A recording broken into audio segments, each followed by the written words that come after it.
was wild was when I went into the past lives, and this lady was a really incredible hypnotherapist, and she was working with like the traumas I had. And the traumas I had was, it was around money, it was around trust, it was around relationships. And all of a sudden I went from experiencing those lives where I was just in this like gut-wrenching, horrific trauma experiences.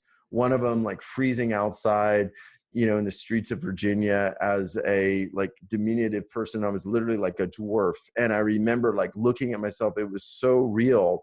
That cellular memory all came in to then actually dying and going out of the crown chakra up through the top of my head and into this bliss field. And what was amazing was I went up the continuum, like up the vibrational continuum. I didn't go in and like, okay, now to the next reincarnation. It's like I went straight all the way up until all I remember was like being in this like infinite field of space, kind of like behind me.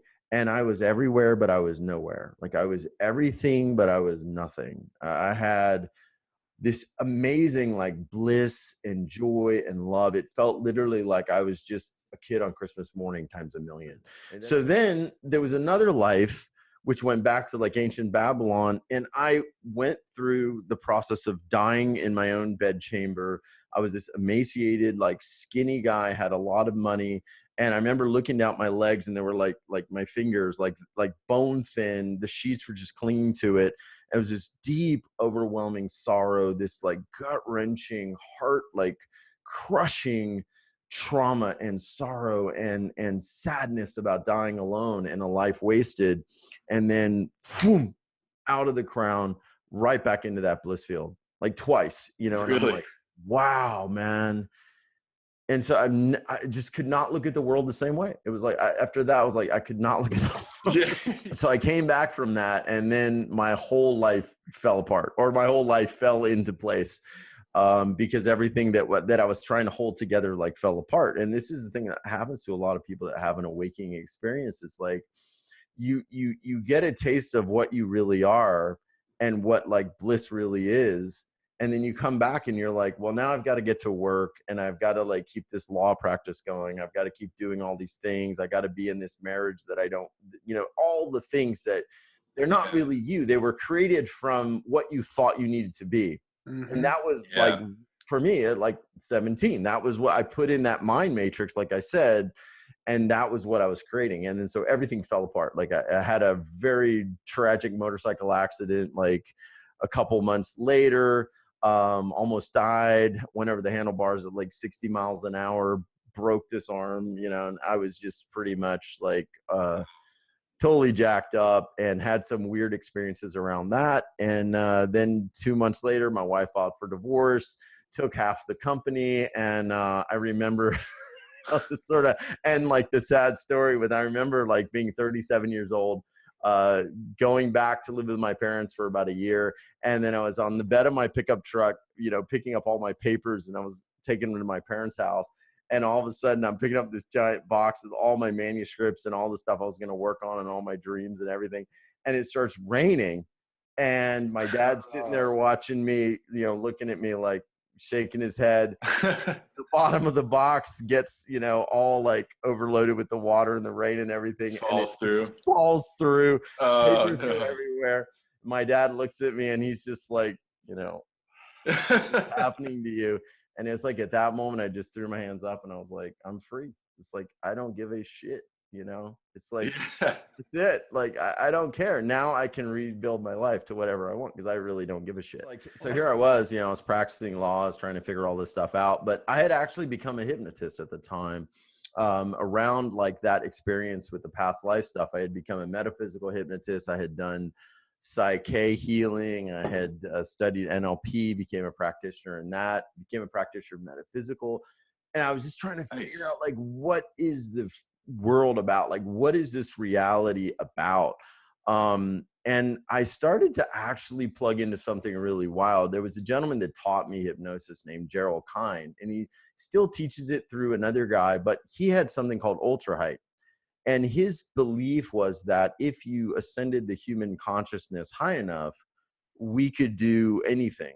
Like we could do anything, you know, we could do self-healing, we could do time travel, we could past life regression, forward life progression, we could remote view, we could astral travel, anything was possible. It's Yeah. all of the above, and we're all capable of it. We just don't realize it. Yeah. We don't realize it. Yeah. And so Yeah. this guy had figured out the exact way, and I know other people have too, to actually integrate that into the human consciousness template. And this is exactly like what the Christ was teaching. So like when I started to see that, I'm like, man, if I saw healings take place. I saw like you plop some person off the street who's just in a shitty mood, you raise their vibration, you get them to the Christed consciousness state. You take somebody who's got a problem or a pain, you wrap their arms together.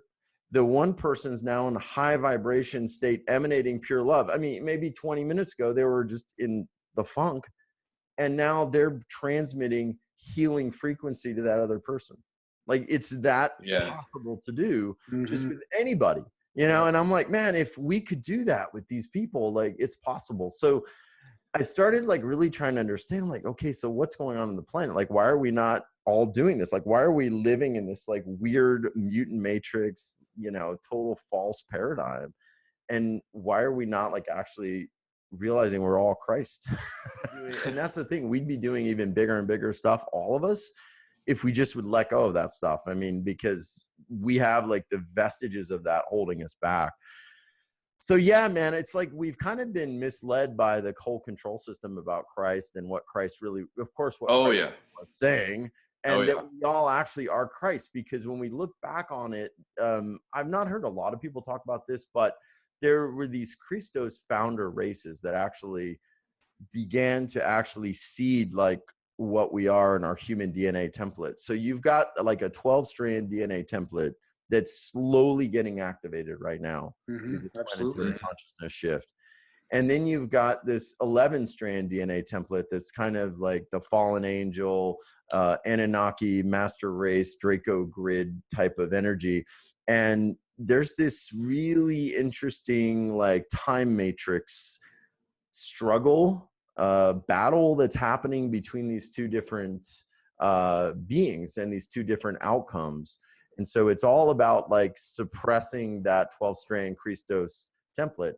But Christ, I think, was sharing with us that we all have that Christos template, that we're not part of that, you know, Anunnaki founder race or that 11-strand founder race. And like, so we actually have that template, and then we now can begin to activate that. The Arcturians have a really interesting way of kind of like, you know, raising the little ones, and it's all about like how much light you're emanating, and like they judge basically your development on how much light you're emanating as a being and how close that light is to pure source. So there's no like fractionalization, differentiation, like lenses covering that light. And so this whole thing where we're like, oh, what do you do for a living, like has no bearing to how much light you're actually, you know, emanating. It's like, oh, I'm a this, so therefore, okay, I'm good or bad or what. It's like, come on, you know.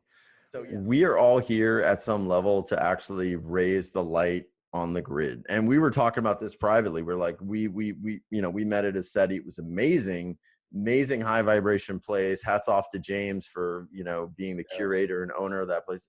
Unbelievable.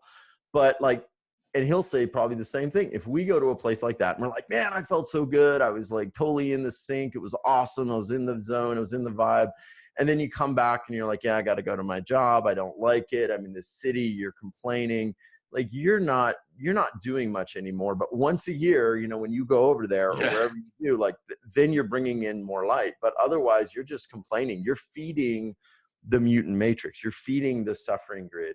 So this idea of ascension activism is really about like using our power as 12-strand Christos DNA beings to actually activate the ascension no matter where we are, and like actually begin to not only take that energy and plant earth grids where we can actually send out that frequency, but also to assert our divine sovereign right in different situations and different against different energetic matrices to shift them on the planet. So you know, one of the things that I think happens is like how we are not ascension activists is we get mired down. Like we've got to make money for the mortgage. We've got to make money for, you know, the things that we want. We get stuck into that third dimensional accumulation grid or accumulation pattern. Mm-hmm. And so then we're just working and sort of going through like the slave matrix mentality just to sort of make everything work. And then what happens? Like we're miserable, we're unhappy, we're frustrated, but we've got to keep going. We're feeding the fear grid. We're feeding the entire matrix that holds this illusion together, instead of actually like being in joy and being in light and actually using our power to disassemble it bit by bit. And so, I mean, hopefully we'll get to talk about some of that stuff, because one of the things that I think is really interesting that I've heard from a lot of people is when we talk about like the 11 strand beings, this sort of like Anunnaki, Draco, empowered sort of lower fourth dimensional beings that are controlling a lot of our systems on the planet right now. I've heard they're trapped. I've heard that they have been cut off and they can't leave. Mm-hmm. So the area has been sealed off. And what these beings are trying to do essentially is keep us from ascending. And everybody probably knows that. You guys know that. But they can't exist if we activate that final, you know, 12 strands. Like they can't exist. So as the vibration gets higher and higher, like they would just literally, you know, I don't even know, vaporize, you know, be destroyed. Like they can't combust, right? Yeah. So they're trying to hold this thing down. They're anchoring it into that suffering, that fear, that heaviness, using, you know, orchestrated events, trauma events, bringing up, you know, old divides and all of that stuff. So as an ascension activist, like what we can do, the first thing we can do is, I tell people, like, assert your sovereignty.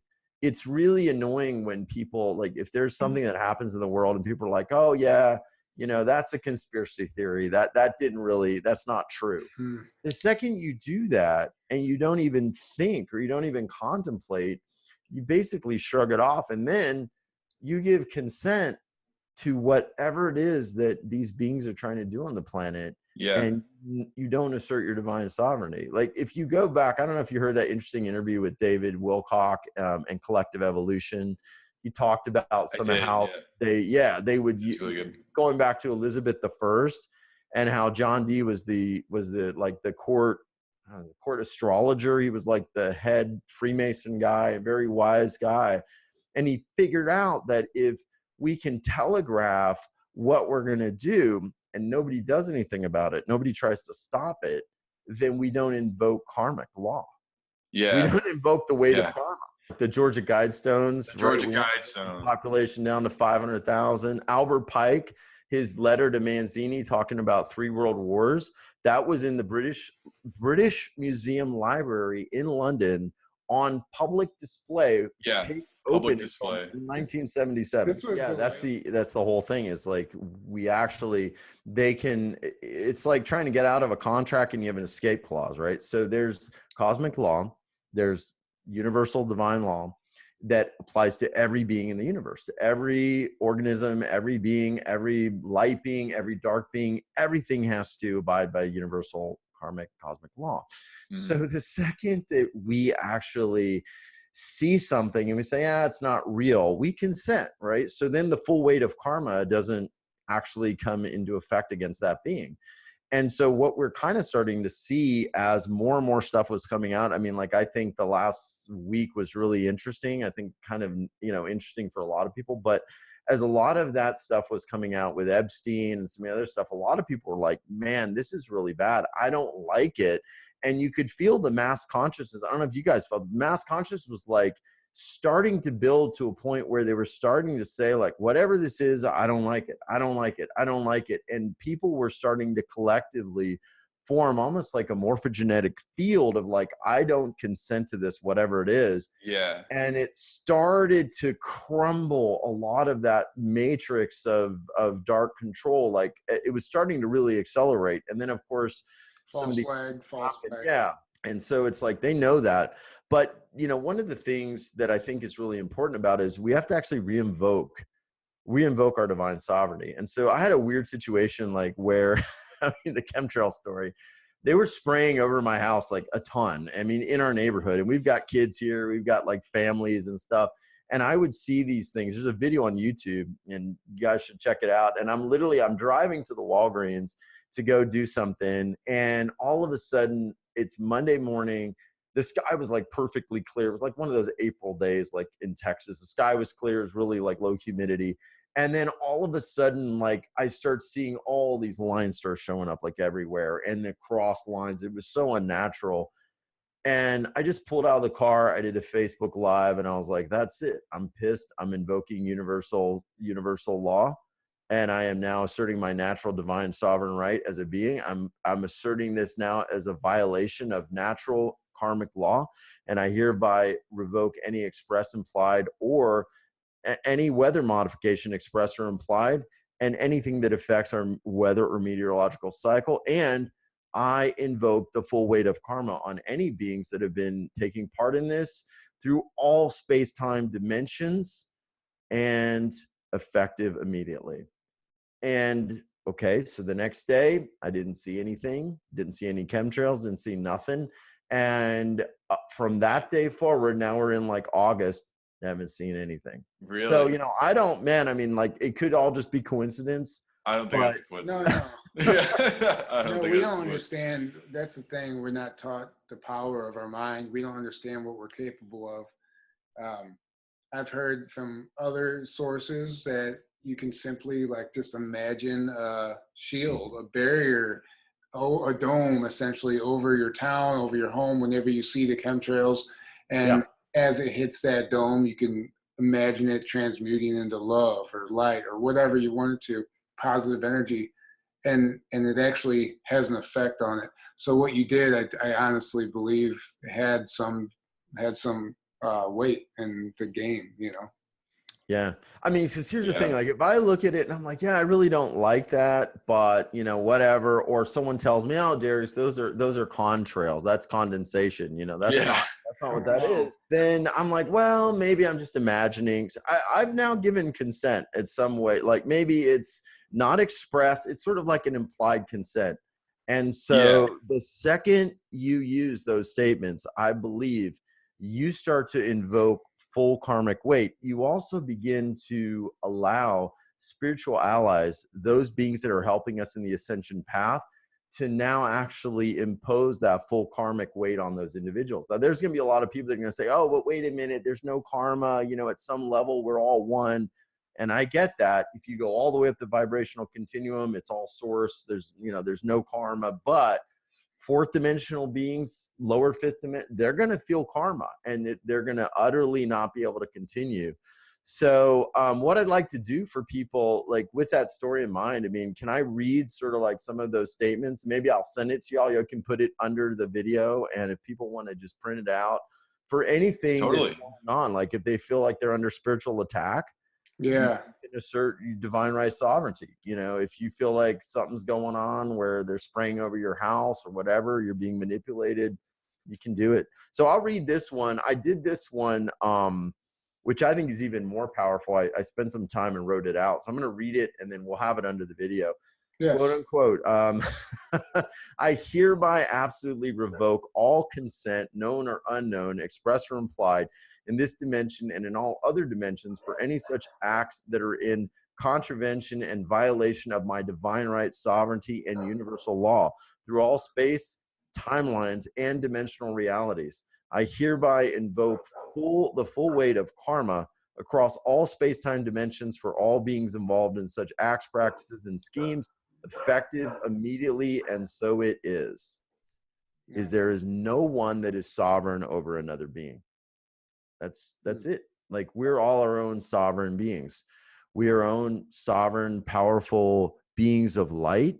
And when we realize that, even the darkest stuff, even the lowest vibrational energies, once we assert that sovereignty, like we have the ability for our own free will to flourish.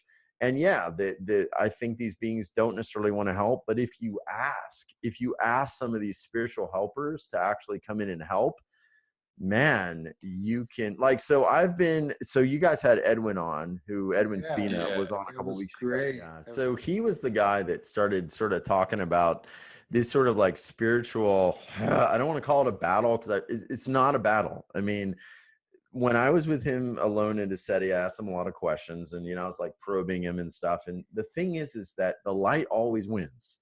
So to even call it a battle is kind of like interjecting sort of like a fear-based, difficulty. So I don't know what really to call it, but I've been in these situations where either I've been called to, or I just want to go out and kick some ass, and I'm just pissed off. And I'm like, you know what? Tonight's the night. I'm going into the astral realm, and I'm just going to go and I'm going to do what Ed's shown me and what we've talked about. And I'm just going to go see where some dark grids are, and I'm just going to go work and clear them up. And I've been in these, like, Laura Eisenhower's talked about this, like getting drawn into these like ancient sort of battles between different beings, and like all of this like light versus dark energy, and going in and clearing out the grid and doing all of these things. And I've been in those situations where like I'm in the field and I'm working through all these energies, and I'm literally like taking all of these dark beings and sending them off to different energies or places like the central sun for like to start the reincarnation process over again. And they'll just start multiplying and multiplying and multiplying, and almost like 100,000, just like the Matrix, where you're like seeing all these things. And then you basically get bigger and bigger, and just goes into this ad infinitum sort of like crazy scenario. And there's one time I felt extremely overwhelmed, and I was like, man, this is just getting intense. And I could feel like some really dark energies coming at me as it was escalating. And I was like, I need help. I was like, whatever light beings are there, I need help. And all of a sudden I could see like these Palladian beings and some of these like Syrian beings come in, and I could just feel like the presence. And then they just made this giant net, scooped them up and took them away. And I was like, holy crap, why was I doing all that myself? We can ask for help. So again, it's like, this is this ascension activism. Like okay, so when I was at Assert, I got called, I was in a deep meditation in that Palladian circle. I got called to clear up a bunch of grids. I cleared up some grids in Tokyo. I cleared up some stuff. I actually remember going into Epstein's cell. I went in there and I was pressing love energy down on him, like just pressing, and he couldn't stand it. And I was just pressing, and I was like, you've got to do the right thing. And I'm just pressing this love energy, which is just really difficult for that person to accept. So it's actually like kind of torture, right? But it's like, I'm bringing in light so that he does the right thing, And so we can be called to do that stuff. I mean, like, it's, it's cool to watch the news and sort of talk about, but like, we have that Christos template to actually do it ourselves. By the way, it's not cool to watch the news. Well, I mean the alternative news, like all the stuff. I know what you mean. Keep up with the current events. Yeah, the real news. That's the thing. Like, I hear everybody talking about these events. It's like, okay, here's what happened, but I'm like, what did you do? Like, and it's cool to share. I mean, it's great to share all this stuff, and we need to share it to illuminate people. But like, we have a whole other part of us where we can actually be out there shifting the energy grid, bringing in more light, like immediately to the planet, and clearing out stuff. It's been crazy. Like, for the last probably 4 years, I've been getting, like, every morning when I wake up, I get something, they want to talk to me, or I get some sort of like download, I get an image. So the most recent thing I got from them, and I know it's Arcturian because I've had this dimensional matrix called Atom, which is an Arcturian dimensional alignment matrix. It's like a collective. I never see one. I see just like a group. And so the one thing they showed me recently was like a box. And I was like, what is this box? Like, I kept seeing this box. I was like, what do I do with this box? What's the point of this box? What is it? And so I was talking to some of the speakers on my show, and I'm like, okay, you connect to the Arcturians. Like, what is the box? And then one of this gals, Shamise Daniel, she's really great. She's like, oh, you saw the box. They showed you the box. And I'm like, what are you talking about? There's a box? Yeah. She's like, yeah, it's like a rejuvenation chamber. And I was like, oh, crap. It's also a portal to like a higher dimensional field, kind of like a star. Oh. Like, wow. So like, what do I do in that thing? She's like, well, you can go in there, you can get wisdom, You can also, like, if there's darker energies and stuff, you can imagine they're going into the box to clear different areas or to clear different spaces, to clear timelines, to clear out different earth grids. If there's a lot of stuff going on, like let's say in, a certain city, maybe there's violence or there's, something happening, you can take that energy and intend that it goes into that portal, into that box, and be cleared out. All this stuff you can do. I'm like, wow, amazing. Right. So it's like, this is all the stuff that we can do. It's like sci-fi is real. Like, we have that ability. Yeah. It's just, we're like, okay, we got to play at this level. Right. And it's like, nah, man, it's totally not like that at all. And have you guys ever heard of Raymond Grace?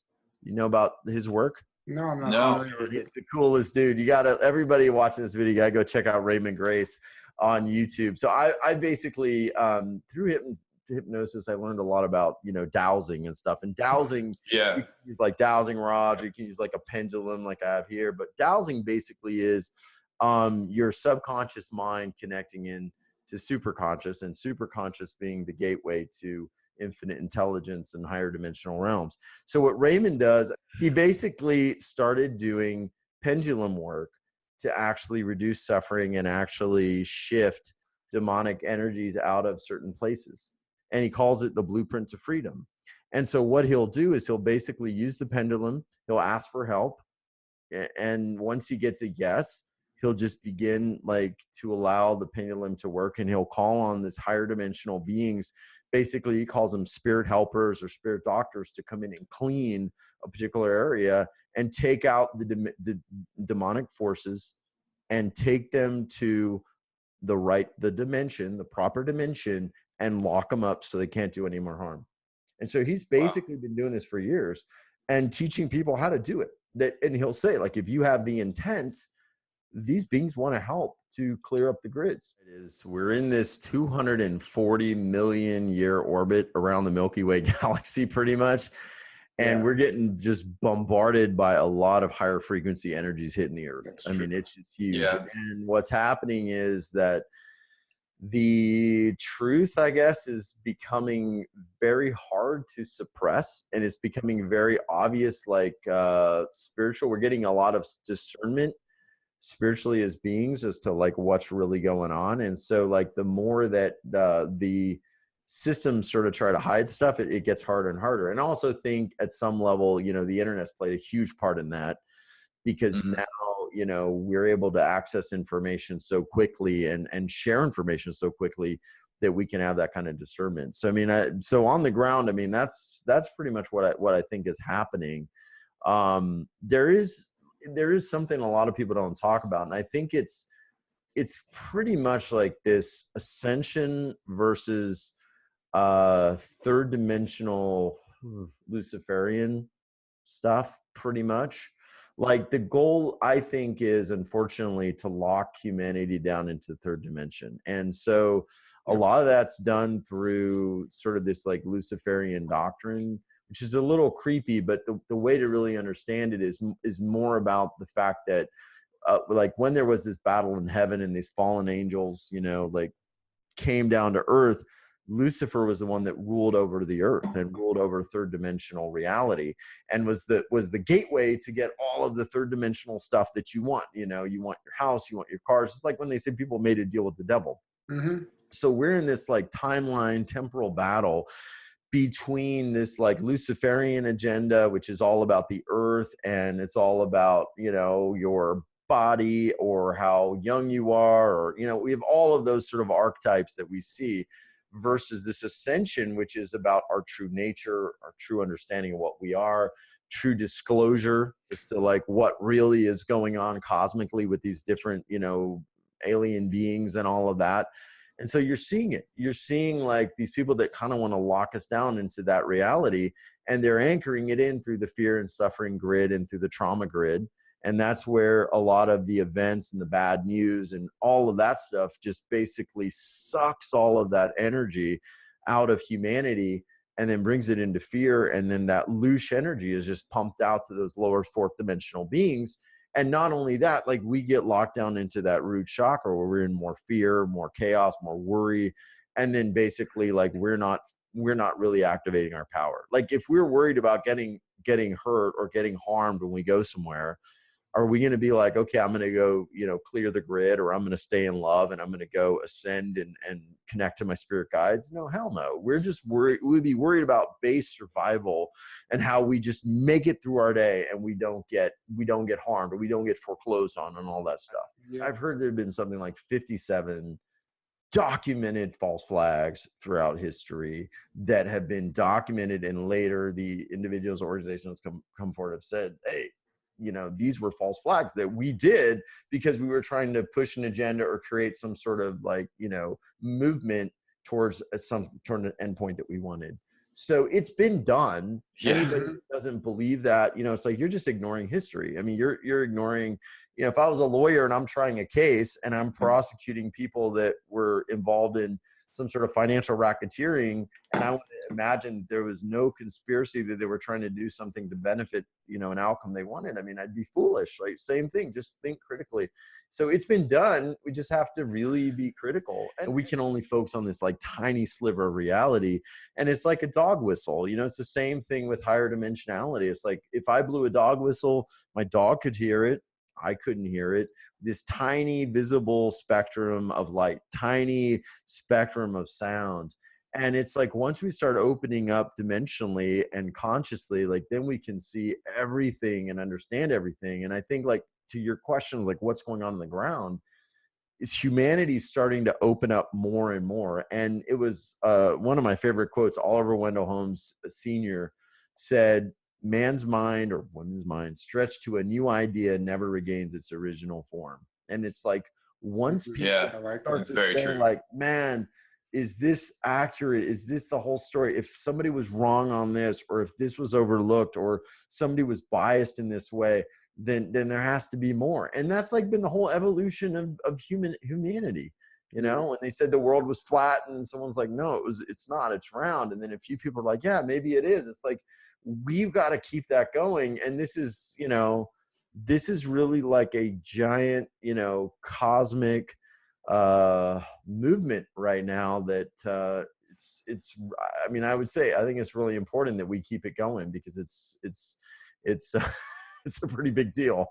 My thing at the time, when I was getting into just trying to make my life better, everything was law of attraction, law of attraction, law of attraction. And my big thing was what about the heart? What about your soul? What about what you really want to do? What about your soul purpose? What the freak does law of attraction have to do with that? It's like, oh, I want a car, or I want a new house, and all this stuff. And it was all very superficial stuff. And as a hypnotist, back in 2003, I had, had the astral travel experiences. I'd had all of that stuff. So it was just what I wanted, a surface level, is really no matter to my soul's purpose.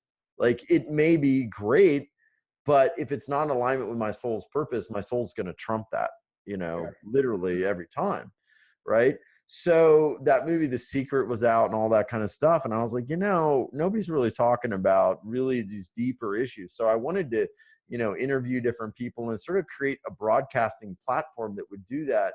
And I also wanted to do energy healing and energy experiences, because what I had in 2008 when I had my accident, and then also in that clinical hypnosis work, what I had happen was an energy experience that shifted my life. I was like, once I experienced the seventh dimension, I was like, man, I can't go back.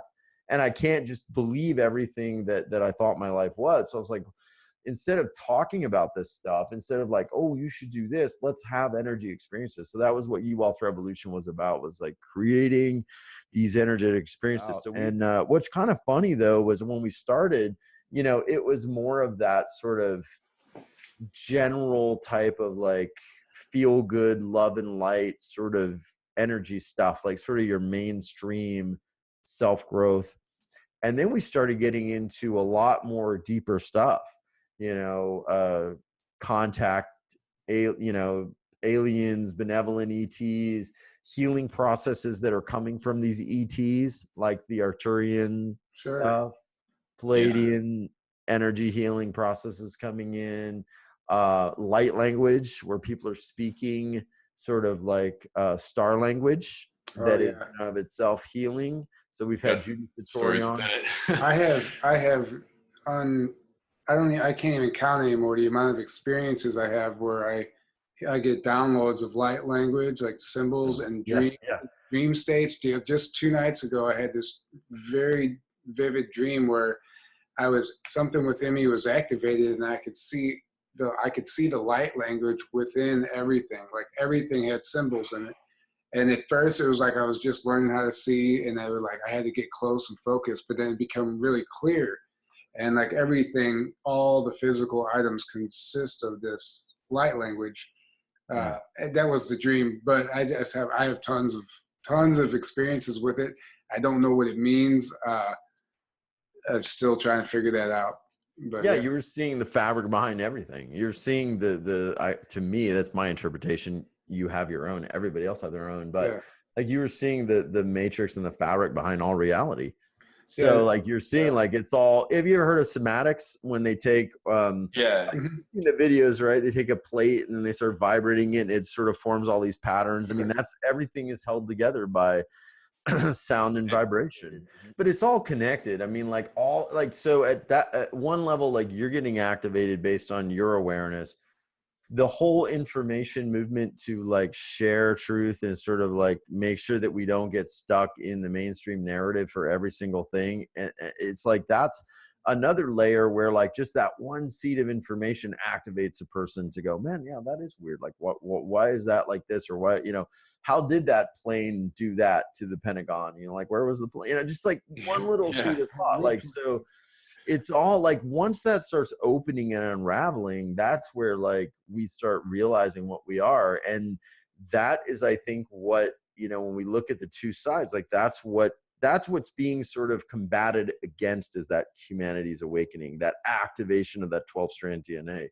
And once we realize that, like, we're going to be like, man, we could solve the problems of the world so fast. We could cooperate with all these different countries, all these different people. There's not going to be any racism or anger or fear for one, none of that stuff. It's all third dimensional garbage anyway. It's all bullshit. It's all control grid stuff, and it's like, what the heck? I got a story. I mean, it's like broke my heart. About 2 years ago, we went on a cruise. Well, what broke my heart was like what happened like last year. So we go on this cruise, and I have 2 6-year-old boys, and so they have no idea of skin color or anything, right? So they're playing with this boy in the pool, and he's the curly-haired boy. It was an African American kid, super cool guy. Family was amazing. We hung out. He was a curly-haired kid. That was it. They didn't have any identification. So they go to school, and then they start learning all this stuff about what happened in the past with, discrimination and everything, which was atrocious, which we don't want, which we do want to teach about. I'm not against teaching it. I'm just don't think that a 6-year-old has a reference point and experiences with so many different people to actually form an opinion about them before hearing all of the stuff from the past. Like, that was my problem with it. So then after hearing that, now it's like, now he'll say like, that boy that's a black boy or whatever. And I'm like, no, it's just a boy. Before, it was just a kid with curly hair. But once we reinstall that third dimensional matrix of like, okay, there's this, that, the programming, it's like, it just went in. And I'm like, no, just go back. It's just a curly haired kid, man. And I'll tell my son, I'm like, there's blue aliens and green ones and purple ones. And I'm like, there's just all different. It's and he's, he sees that, but it's like, you could see right where that installation happens. And it's like, now we just continue that. It's like, man, give people experiences just to feel without any label of history. And you're going to find that humans are not prejudiced. They're not racist. They're not angry. They're not bad. Our internal human goodwill is like always to be good and loving. Like, that's our natural state.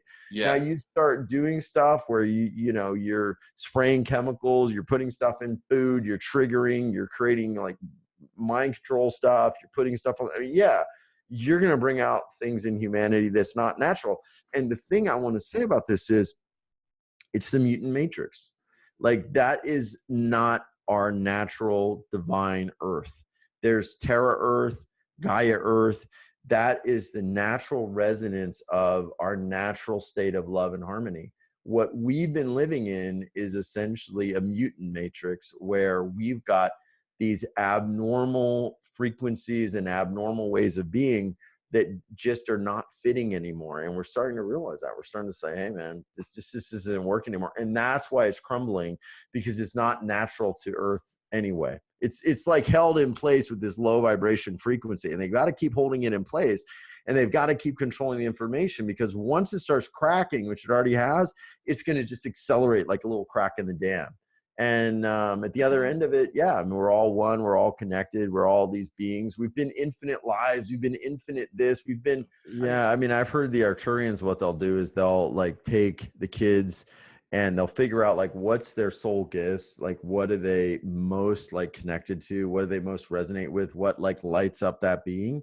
And then they spend like their formative years like just experiencing that, learning that, studying that, like aligning to that, so, and then letting more light come through that. It's like a whole different model of sort of educating, versus like, let's bring in the past, even though we don't want to repeat it, but let's bring it in early. Let's like sort of compartmentalize information. Let's give this official story or whatever it is. And then we just really, I think the thing coming in right now is like, we're starting to realize that like, what's holding all of that stuff in place is the suffering, is the fear, is the illusion, and all of that starting to break away. And the lifespan thing is a big deal, because what I've heard from a few different guests on our show is that this was actually like this is crazy, but I heard that the draconians actually worked with some different beings on Earth to figure out a way to actually create sort of like a grid over the Earth, kind of like a third dimensional ceiling that would limit lifespan. And so like, because the idea was to keep us as sort of like slaves that would live short lifespans, that would forget everything. Because you can't, I mean, like you can acquire a lot of wisdom by 80 years old, but if you forget it, like you can't, and then you only have like so many productive years where you have like physical vitality, you know, like the average person. So there's all these things where like, we're very short, we forget everything, and then we like have to like reincarnate again and start again, and it's like then we don't know anything, and then we're back into this collective like thought field and thought matrices and morphogenetic fields and all of this stuff, and it's like what the heck. Very, very well thought out plan. Yeah, exactly. So I've heard when we start to get into that ascension, and this is from one of our guests, I didn't verify it, I don't know if I could, that like our lifespans will actually also increase as well, which, you know. Oh yeah. I believe that wholeheartedly. Yeah. Absolutely. See if I can show it to you here. Oh my gosh. Yeah. Is that not a tree stump? That totally looks like a tree. Well, the thing is the actual structure. They're saying it's some type of like magma. Magma came up and formed. Yeah, but they actually people who study it, it has the cell structure of a plant, of a tree. Exactly. Wow. Petrified wood. It's a giant petrified tree stump. And then now here's the question, who cut it down? Because it's perfectly. Yeah. Right on. Yeah. We have these giants that we hear about, and there's all kinds of tales and folklore of these cities in trees. People lived in trees, but how could they live in a tree unless it's that big? So who knows what really took place on this planet? Yeah, I mean, I know that a lot of people talk about being seeded by the Lemurians and the I guess Lemurians and the Pleiadians and Atlantis and Lemuria, and then those falling, and then you had the Anunnaki sort of like coming in and, you know, doing the genetic experiments to man, and sort of like, I mean, that to me, if that's really true or I'm not misrepresenting it, like that's where we went from sort of that Christos template and reality Gaia Terra Earth to like the mutant matrix Earth, where we got a lot of that stuff. Because if you go back, you look at like the Sumerian tablets and stuff, all of that stuff chronicled the monetary system, the legal system, all of the sort of control grid mechanisms were all from, you know, ancient Sumeria, which they pretty much said in the tablets in the cuneiform that it came from the Anunnaki, and they were given all of these rules to basically control and create this, you know, basically like slave race to farm the gold and all of that stuff so they could, take it back. And so it's like, it's all there, but it's all taken out of the history books. It's not in, we don't learn about Samaria. I mean, it's amazing, like, culture that had so many of the things that we use now. We don't even hear about it. Like, because there's that one nasty little thing that doesn't fit. There are these guys like worshiping these bearded gods, and they're like, 8 to 12 feet tall. It's like that one thing. It's like, and actually, Egypt is one of the only cultures that had more innovation at its inception than at its closure or at its downfall. So literally, they were way more advanced. And what was postulated is that a lot of those beings that came from Samaria carried that knowledge, that ancient knowledge, with them when they migrated. But then as they started dying off and their apprentices got older and died off, it's like that information and that knowledge and that wisdom and that even alchemy started to get less and less precise from the original, the original ones that carried that information. And then so they started actually like going backwards, which, and then you have the whole time frame where it's like we go from, being able to like barely make an axe, and chop, kind of grind rocks, to all of a sudden, like in 100,000 years or something like that, we've got like this massive like That's shift. what I was gonna say. Yeah, it's called like the Streisand effect, which is basically, I don't know why it's named after Barbara Streisand, but I heard this the other day, is that like when you try to put something out there, but you do it partially, and you do that so it doesn't go out any farther, and you try to curtail thought or limit thought, it actually like creates more curiosity as the adverse effect. And I think first of all, we know there's a battle going on, and I think honestly, the battle is already won. I think disclosure is happening. Okay. It just has to play out on the surface. Full disclosure, behind the scenes is already in the works. Just everything, all this arrest stuff, all this criminal acts, everything has to be exposed. It's all has to play out on the surface.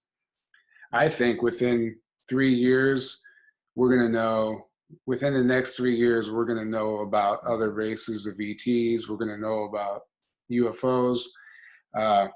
I think by 2028, I think we're going to be an entirely different civilization. I think we're going to understand time travel.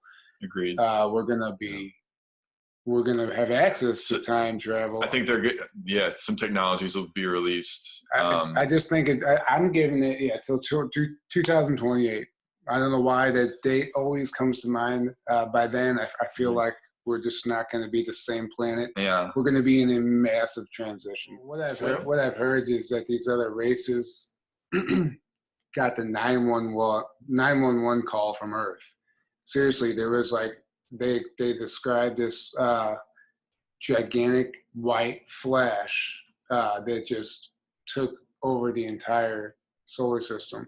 Mm-hmm. And it was like a cry out from Earth. And it was like that was the beginning of them coming here to help us.